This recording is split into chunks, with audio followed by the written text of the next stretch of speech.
పిల్ల ఉట్టక ముందుకే కుల్ల ఉట్టిచ్చిండట వెనకటెవడో అగు గట్లనే ఉన్నదట కాంగ్రెస్ పార్టీ లొల్లి. Jubilee hills by election notification రానే లేదు, ఎన్నికల షెడ్యూలు చెప్పనే లేదు, కానీ అంగిల్ జింపుకుంటున్నారు, ఆర్భాటం చేస్తున్నారు, కోపాలు పెంచుకొని కొట్టుకునే కాడికి తెచ్చుకుంటున్నారు. కాంగ్రెస్ పార్టీ లీడరు ఫిరోజ్ ఖాన్ ఏమంటున్నాడో ఓసారి ఉంటాయి. अरे भाई हमारे मिनिस्टर साहब जो बात बोले समझ में नहीं आया। मैं 1000 मिसाल देता हूं आपके चैनल के सामने। वायनाड में राहुल गांधी का घर था या प्रियंका गांधी का घर था? ఏది లోకల్? ఢిల్లీలో ఉండుకుంటా వయనాడులో పోటీ చేసినోడు లోకలా? ఏది లోకల్? కేరళలో పోటీ చేసి గెలిచుడు లోకలా? రేవంత్ రెడ్డి కొడంగల్లో ఓడిపోతే మల్కాజ్గిరిలో పోటీ చేసి గెలిచుడు లోకలా? ఏది లోకల్? పెద్ద పెద్ద లీడర్లు పోటీ చేసినప్పుడు రాని లోకల్ సమస్య ఇప్పుడు ఎందుకు వచ్చింది? ఫిరోజ్ ఖాన్కు టికెట్ ఇవ్వద్దు అనుకోవడం లోకల్, అజారుద్దీన్కు సీట్ కన్ఫర్మ్ చేసి లోపల ఒప్పందాలు చేసుకున్నాడు లోకల్. ఎప్పుడు గుర్తుకు రాని లోకలు ఫిరోజ్ ఖాన్ పోటీ చేస్తా అంటే గుర్తుకొచ్చిందా అన్నట్టు కాంగ్రెస్ పార్టీలకు ప్రశ్నలు వేసిండు.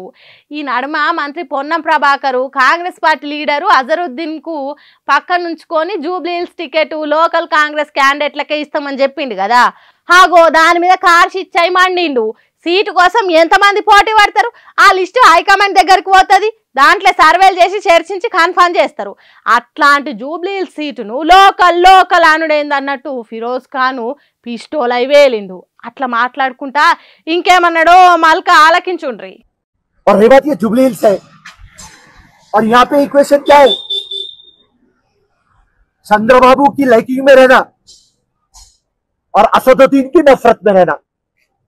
आप चंद्रबाबू की लाइकिंग में तो चंद्रबाबू नायडू साफ करना रहना तो कम्मा वम्मा के ओटो में सेट कर सकते। అదే సంగతి. చంద్రబాబుకు నచ్చినట్టు చేస్తేనే కమ్మ సెట్లర్ల ఓట్లు పడతాయట. బాబుకు నచ్చినట్టు ఉండకుంటే ఓట్లు పడే ఛాన్స్ లేదు కాబట్టి బాబు నిడిచిపెట్టొద్దు అన్నట్టు చెప్తున్నాడు. ఆంధ్ర సీఎం బాబును ఎందుకు దలుచుకుంటున్నాడో తెలియదు కానీ చంద్రబాబు సోపతి ఊడు మాత్రం ఖాయమన్నట్టే కనబడుతుంది.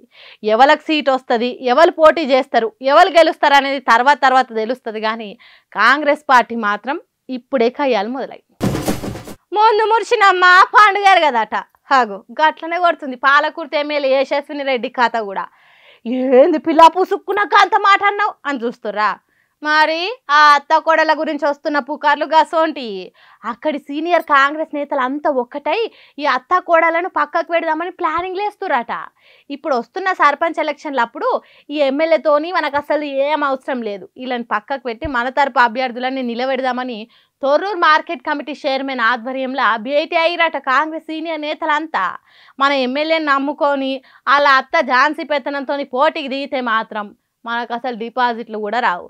కాబట్టి ఈ ఝాన్సీ రెడ్డి మీద ఎమ్మెల్యే మీద పార్టీ ఇన్ఛార్జి మీనాక్షి నటరాజన్కు అటు సీఎం రేవంత్ రెడ్డిలకు కలిసి ఫిర్యాదు ఎన్నిక రెడీ అవుతురట అసలైన కాంగ్రెస్ నేతలు.